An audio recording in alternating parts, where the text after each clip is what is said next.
Let's proceed in number 4 of linear differential equation. We have quantity 3x minus 1 y prime is equals to 6y minus 10 quantity 3x minus 1 raised to 1/3. So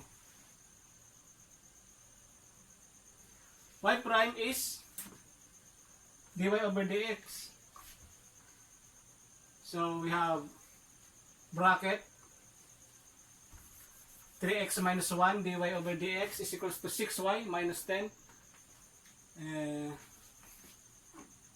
minus 10 quantity 3y minus 1 raised to 1/3. So in the form of linear differential equation, dy dx only. So it's dy over dx only. So I want to remove 3x minus 1. So numerator, I'll put it in the denominator.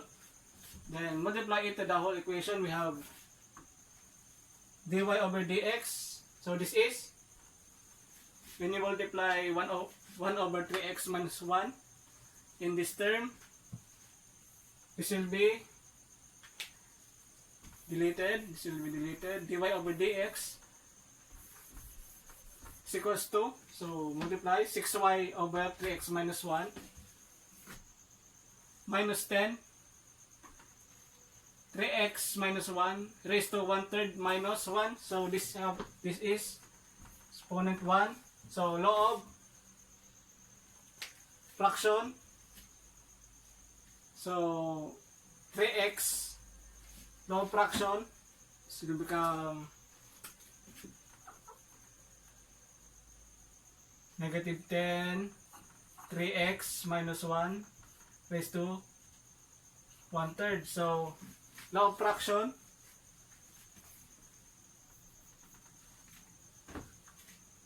when you divide the fraction, so it's example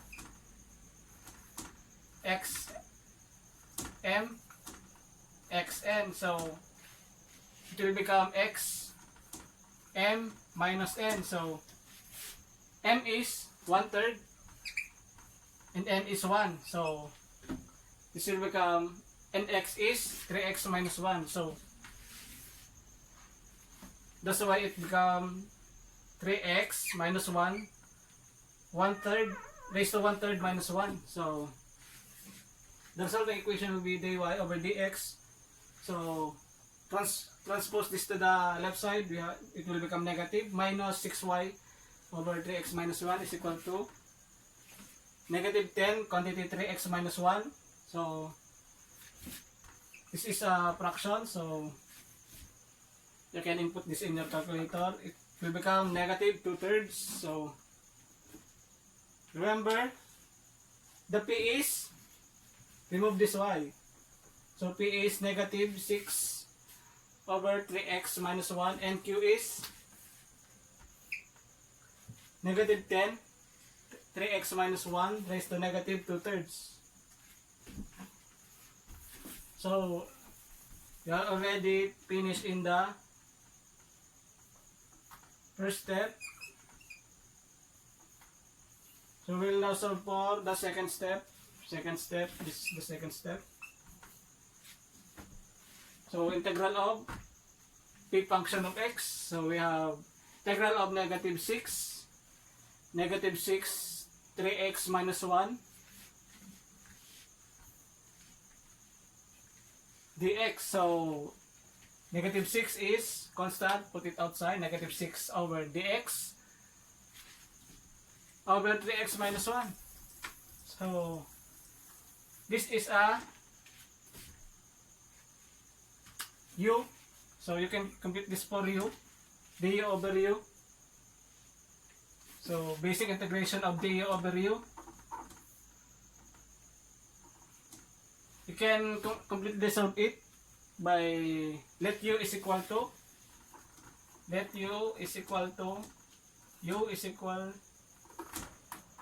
3x minus 1. You can compute for that, or we can shortcut it. Remember, if let u is equal to 3x minus 1, so du is equals to 3 dx minus 0. So you can compute it like that, or we can shortcut this. We can shortcut. So if this is u, so derivative is 3dx minus 1 ay minus 0, 3dx minus 0. So this is dx only, 3dx, and this is dx only. So yeah, the result equation is negative 6 integral of, so dx, put 3 dx. So as you can see, we already have now du over u, so basic integration. So if you put 3, you need a neutralizing factor so that the equation will not be different, or the equation will be the same. So we need a 1/3, so that's why it has over 3. So we have now basic integration is equal to negative 2 ln of 3x minus 1. So this is the integral of pdx. So for number 2 is the integrating factor is e raised to, remember this is raised, this is the base is e, so the base is e, the equation will be e raised to ln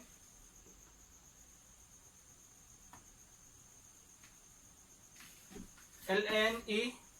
So I already discussed this. Ln e, quantity 3x minus 1 raised to negative 2, basic integration, basic law of logarithmic.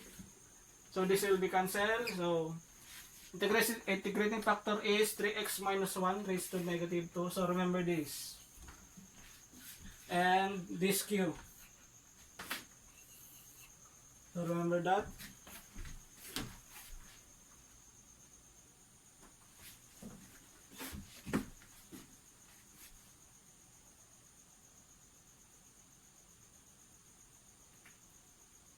So we already finished in finding the integrating factor and q. So we'll now proceed to step 3. Step 3 is y e raised to integral of p function of x dx is equal to q function of x e raised to integral of p function of x dx plus c. So y is equal to, so this is e raised to p function of x dx is the integrating factor is 3x minus 1. So y, quantity 3x minus 1 raised to negative 2 is equals to, q is negative 10 3x minus 1 raised to negative 2/3. So this is the q. So this is the q, and this is the integrating factor. So integral of negative 10, quantity 3x minus 1 raised to negative 2/3 times quantity 3x minus 1 raised to negative 2 dx plus c. So we have plus c.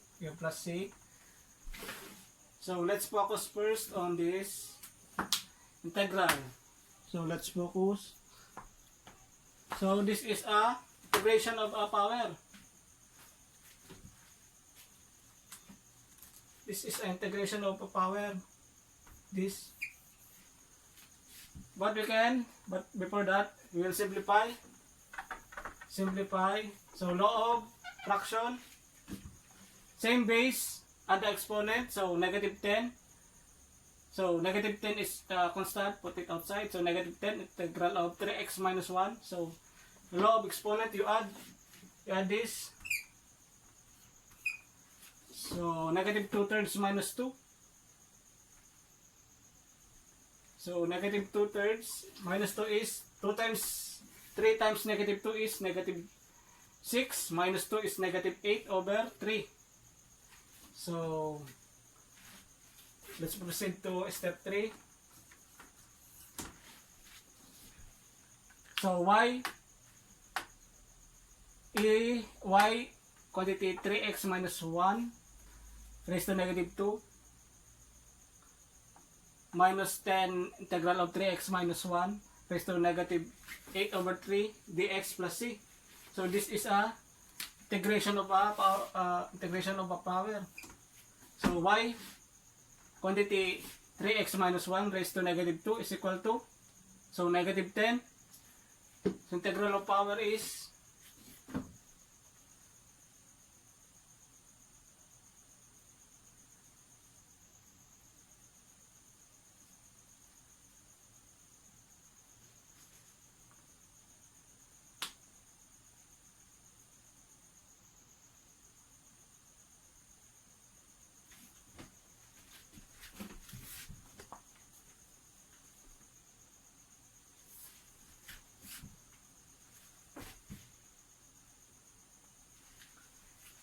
so wait, this is integral of power, so you need to find the derivative of 3x minus 1 is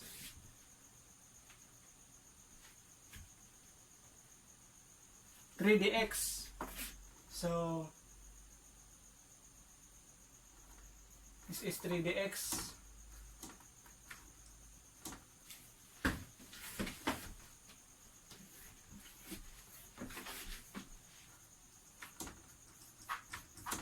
So this is 3 dx, so negative 10.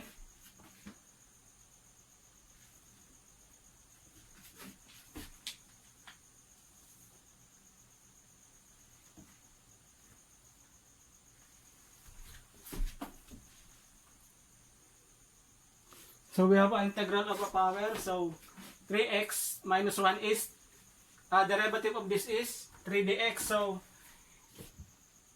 if we add 3, so this is,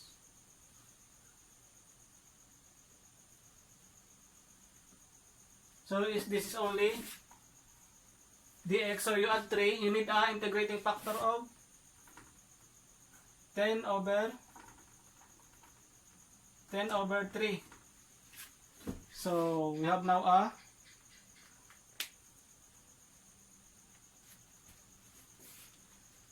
basic integration of integral of a power. So y quantity 3x minus 1 raised to negative 2 is equals to negative 10 over 3. So integration of a power, so quantity 3x minus 1 raised to negative 8 over 3 plus 1, so over negative 8 3 plus 1 rule of integration plus c. So you can input this in your calculator.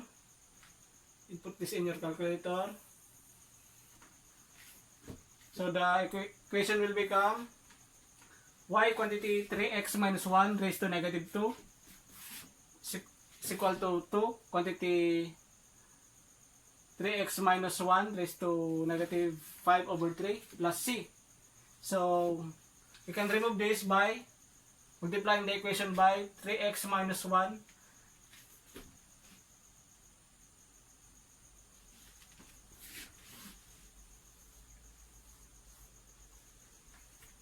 by positive 2. So this will be cancelled. So the equation will be y is equals to 2 quantity 3x minus 1 raised to 1 over 3 plus 3x minus 1 raised to 2 c. So this is the final answer.